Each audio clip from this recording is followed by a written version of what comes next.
There is a version of this neighborhood that people drive through and feel bad about for a minute or two before they get back on the highway. I live here. I have always lived here. It's 5:11 a.m. and the radiator is making the sound it makes when the building is too cold to pretend otherwise. I'm already awake. I've been awake since 4:40. I didn't set an alarm. I stopped needing to. Somewhere around the third month. My body just knows. I pull on my hoodie, the one with the broken zipper I keep meaning to replace. I lace up the ones I use for road work, not the good ones. Never the good ones for the street. I run the same route every morning. 12 blocks north, cross Livonia Avenue, loop back down Rockaway. I know every crack in this sidewalk. I know which corner gets the wind wrong, and which block has the dog that barks through the fence and means nothing by it. I know which corner Marcus used to stand on. He's not there anymore.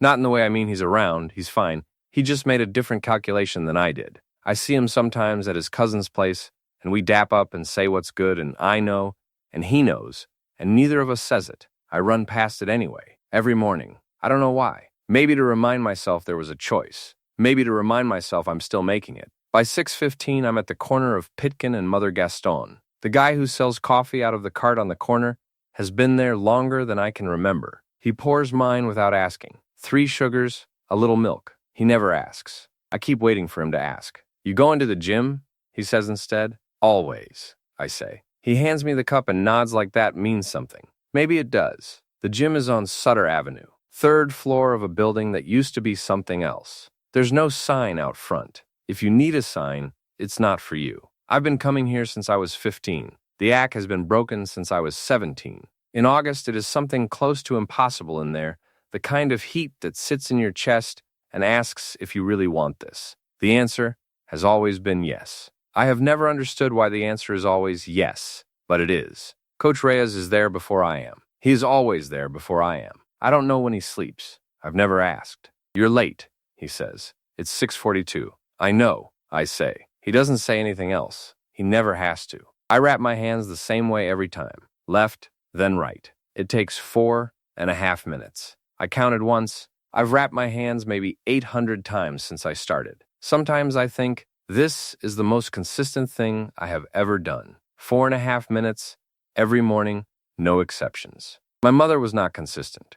School was not consistent. The block was not consistent. But this, I can do the same. Bag work first, then pads, then sparring if there's someone to spar with. Today there's a kid in here I don't recognize, maybe 16, wearing shorts that are too big and sneakers that cost more than anything in this gym. He's got good hands, naturally good. The kind that takes years to ruin with bad habits. Coach is watching him with the look he gets when he sees something worth keeping. I had that look on me once, 8 years ago. I wonder if the kid knows yet what he's getting into. I wonder if it would matter if he did. There's a moment in every session right around the 3rd round when my body wants to stop and my brain goes quiet and there is nothing left in the room except the work. I live for that moment, not for the trophies, not for the record. Not for the hypothetical future some people see in me that I am trying very hard to also see in myself. Just for that moment when everything else goes away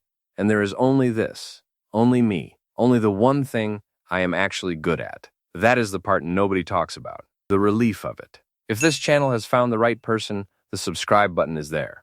We'll keep going. I passed my old school on the way here, PS 158, the one on Hegeman. I used to sit in the back of every classroom because I thought sitting in the back meant I didn't care. I cared enormously. I was just afraid of what it meant if I tried, and it still didn't work. My teacher, Miss Okafor, 6th grade, she wore the same 3 cardigans in rotation. She told me once that I was smarter than I wanted anyone to know. I still think about that. Devin called last night. I let it ring. I let it ring because I know what the call is. Not trouble.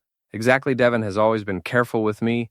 Careful in the way that means he knows the line. But there's a conversation in that call I'm not ready to have. A conversation about money and fast. And why am I still waking up before 5 a.m.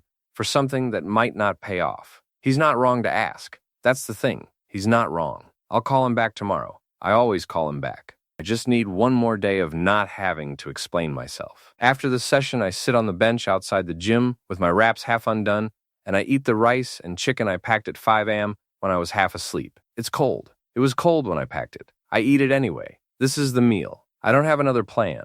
A car rolls past with music. I recognize something from when I was 12, 13, a summer that still felt open in every direction. I sit with the container in my hands, and I think about how certain I was, back then, that I was going somewhere. I am still going somewhere. I just have to keep believing that before the math gets too loud. Here is the thing nobody in this neighborhood would say out loud about me, but everybody knows. I am not doing this to be great. I don't even know if I believe in great yet. I am doing this because the alternative is a version of my life that I cannot go back from. I have watched that version happen to people I love. I have watched it happen fast, one small choice, one wrong week, one moment where the easier thing was right there and the harder thing was across town and you were tired. I am always tired. I get up anyway. That is the whole strategy. That is all I have. It is not glamorous. It is not a speech. It's just 5 a.m. and the broken zipper and the cold rice and the same 12 blocks and the gym that smells like sweat and decisions.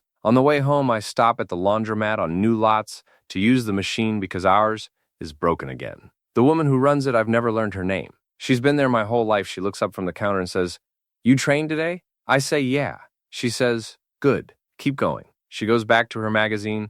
She has no idea what those 2 words did to me. She will never know. That's okay. I'll carry it. That evening, I go up to the roof of our building. You can see the skyline from up here, not the good part, not the postcard part, just the eastern edge of it, the part that looks like the city from a distance without being it, the part that says, it's there, it exists, it's possible. I stand up here for 11 minutes. Nobody calls, nobody needs anything. The city just does what it does, and I just breathe. This is the only moment of the day where I am not training towards something or running from something or doing the math on what I have versus what I need. I am just here, and it's enough. For 11 minutes, it is enough. I'm asleep by 9:30. I lie in the dark before I go, and I think about the kid in the gym today, the one with the good hands. I think he has no idea what this takes. I think nobody tells you until you're in it. I hope someone is in his corner who means it. I hope I can be that someday for someone.